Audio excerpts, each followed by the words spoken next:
Selected poems by Oscar Wilde, narrated by a tall blonde beauty. Appendix: The Ballad of Reading Gale. A version based on the original draft of the poem. He did not wear his scarlet coat, for blood and wine are red, and blood and wine were on his hands, when they found him with the dead, the poor dead woman whom he loved, and murdered in her bed. He walked amongst the trial men, in a suit of shabby grey, a cricket cap was on his head, and his step seemed light and gay, but I never saw a man who looked so wistfully at the day. I never saw a man who looked with such a wistful eye upon that little tent of blue, which prisoners call the sky, and at every drifting cloud that went, with sails of silver by. I walked, with other souls in pain, within another ring, and was wondering if the man had done a great or little thing, when a voice behind me whispered low, "Tut, fellows got to swing, dear Christ." The very prison walls, then they seemed to reel, and the sky above my head became like a cask of scorching steel. And, though I was a soul in pain, my pain I could not feel. I only knew what hunted thought quickened his step, and why he looked upon the garish day with such a wistful eye. The man had killed the thing he loved, and so he had to die. Yet each man kills the thing he loves. By each let this be heard. Some do it with a bitter look, some with a flattering word. The coward does it with a kiss, the brave man with a sword. Some kill their love when they are young, and some when they are old. Some strangle with the hands of lust, some with the hands of gold. The kindest use a knife, because the dead so soon grow cold. Some love too little, some too long. Some sell, and others buy. Some do the deed with many tears, and some without a sigh. For each man kills the thing he loves, yet each man does not die. He does not die a death of shame, on a day of dark disgrace, nor have a noose about his neck, nor a cloth upon his face, nor drop feet foremost through the floor, into an empty space. He does not wake at dawn to see dread figures throng his room, the shivering chaplain robed in white, the sheriff stern with gloom, and the governor all in shiny black, with a yellow face of doom. He does not rise in piteous haste to put on convict clothes, while some coarse-mouthed doctor gloats and notes each new and nerve-twitched pose, fingering a watch whose little ticks are like horrible hammer blows. He does not know that sickening thirst that sands one's throat before the hangman with his gardener's gloves slips through the padded door and binds one with 3 leathern thongs, that the throat may thirst no more. He does not bend his head to hear the burial office read, nor, while the terror of his soul tells him he is not dead, cross his own coffin as he moves into the hideous shed. He does not stare upon the air through a little roof of glass. He does not pray with lips of clay for his agony to pass, nor feel upon his shuddering cheek the kiss of Caiaphas. 6 weeks our guardsman walked the yard. In the suit of shabby grey, his cricket cap was on his head, and his step seemed light and gay. But I never saw a man who looked so wistfully at the day. He did not wring his hands nor weep, nor did he peak or pine, but he drank the air as though it held some healthful anodyne. With open mouth he drank the sun, as though it had been wine. And I, and all the souls in pain, who tramped the other ring, forgot if we ourselves had done a great or little thing, and watched with gaze of dull amaze the man who had to swing. So with curious eyes and sick surmise, we watched him day by day, and wondered if each one of us would end the self-same way. For none can tell to what red hell his sightless soul may stray. At last the dead man walked no more amongst the trial men, and I knew that he was standing up in the black dock's dreadful pen, and that never would I see his face in God's sweet world again. On like two doomed ships that pass in storm. We had crossed each other's way. But we made no sign. We said no word. We had no word to say, for we did not meet in the holy night. But in the shameful day, a prison wall was round us both. Two outcast men we were.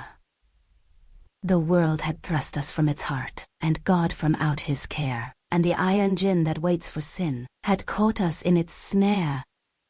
In Deptos yard the stones are hard, and the dripping wall is high, so it was there he took the air, beneath the leaden sky, and by each side a warder walked, for fear the man might die. Or else he sat with those who watched his anguish night and day, who watched him when he rose to weep, and when he crouched to pray, who watched him lest himself should rob their scaffold of its prey. And twice a day he smoked his pipe, and drank his quart of beer. His soul was resolute, and held no hiding place for fear. He often said that he was glad the hangman's hands were near, but why he said so strange a thing, no warder dared to ask, for he to whom a watcher's doom is given as his task must set a lock upon his lips, and make his face a mask, with slouch and swing round the ring. We trod the fool's parade. We did not care.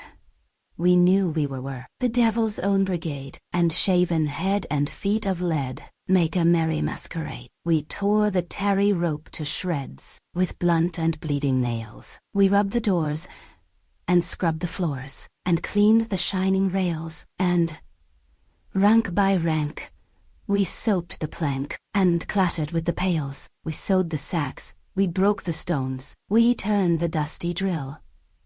We banged the tins, and bawled the hymns, and sweated on the mill. But in the heart of every man terror was lying still, so still it lay, that every day crawled like a weed-clogged wave, and we forgot the bitter lot that waits for fool and knave. Till once, as we tramped in from work, we passed an open grave. Right in we went, with soul intent on death and dread and doom.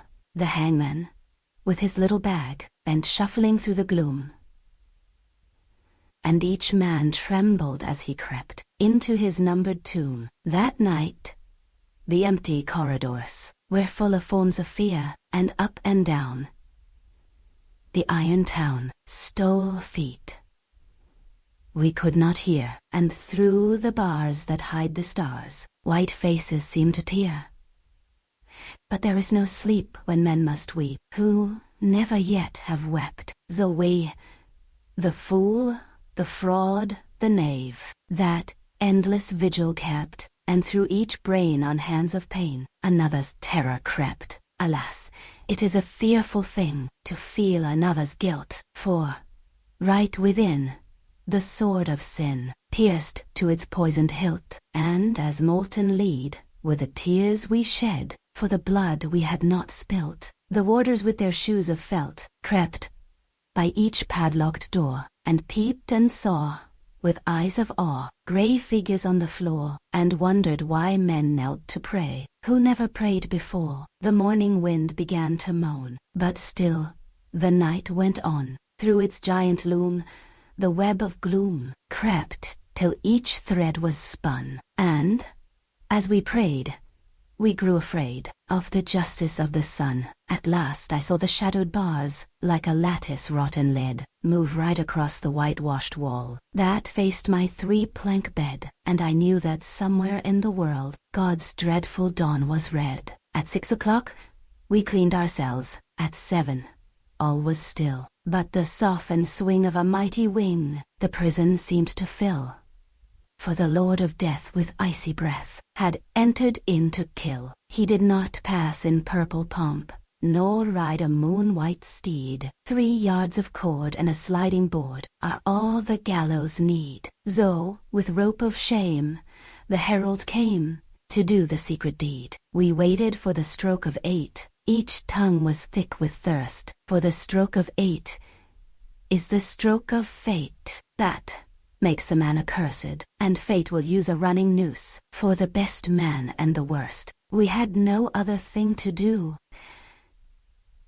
save to wait for the sign to come. So, like things of stone in a valley lone, quiet we sat and dumb, but each man's heart beat thick and quick, like a madman on a drum. With sudden shock, the prison clock smote on the shivering air, and from all the jail rose up a wail of impotent despair, like the sound that frightened marshes hear from some leper in his lair. And as one sees most fearful things in the crystal of a dream, we saw the greasy hempen rope hooked to the blackened beam, and heard the prayer the hangman's snare strangled into a scream, and all the woe that moved him so that he gave that bitter cry, and the wild regrets and the bloody sweats, none knew so well as I, for he who lives more lives than one, more deaths than one must die. There is no chapel on the day on which they hang a man. The chaplain's heart is far too sick, or his face is far too wan, or there is that written in his eyes, which none should look upon. They kept us close till nigh on noon, and then they rang the bell, and the warders with their jingling keys opened each listening cell, and the sieben opened each listening cell, and down the iron stair we tramped, each from his separate hell. Out into God's sweet air we went, but not in wonted way, for this man's face was white with fear, and that man's face was grey, and I never saw sad men who looked so wistfully at the day. I never saw sad men who looked with such a wistful eye upon that little tent of blue we prisoners called the sky, and at every careless cloud that passed in happy freedom by.